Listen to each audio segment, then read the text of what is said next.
ఈ రామోజీరావు గారి ఆయన మృతి వార్త తెలియజేశారు. చాలా దిగ్భ్రాంతిని కలిగించింది, చాలా బాధ కలిగింది.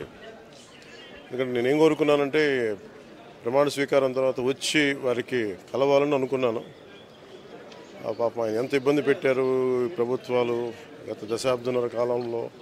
పాప ఆయన ఎన్ని తట్టుకొని ప్రజలకి చైతన్యం చేసి ఆయన అండగా నిలబడ్డారు. ఒక మహోన్నతమైన వ్యక్తి. ఇప్పుడు ఆంధ్రప్రదేశ్లో కానీ భారతదేశంలో ఎక్కడైనా సరే, ముఖ్యంగా ఆంధ్రప్రదేశ్ తెలంగాణకు సంబంధించి తెలుగు రాష్ట్రాల్లో ఏ జర్నలిస్ట్ ఉన్నా అది ఈనాడు స్కూల్ ఆఫ్ జర్నలిజం నుంచి వచ్చే రూట్స్ దానికి ఉంటాయి. అలాంటి కొన్ని వేలాది మంది జర్నలిస్టులని తెలుగు రాష్ట్రాలకు అందించిన మహానుభావులు.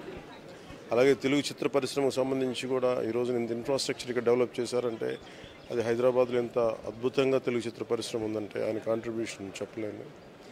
ఇలాంటి చేస్తున్న వ్యక్తిని ప్రభుత్వాలు గత 15 సంవత్సరాల్లో చాలా ఇబ్బంది పెట్టినాయి.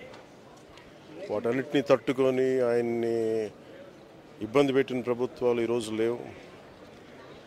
ఆ విజయం ఆయనకి తెలియజేయాలని అనుకున్నాం, చేసి లోపల దురదృష్టం ఇలా జరిగిపోయింది. వారి కుటుంబానికి, ప్రతి ఒక్కరి కుటుంబ సభ్యులకి, అలాగే ఈనాడు గ్రూప్ ఆఫ్ కంపెనీస్ వారందరికీ కూడా నా జనసేన తరపు నుంచి, నా తరపు నుంచి వారికి నా సంతాపం తెలియజేస్తాను.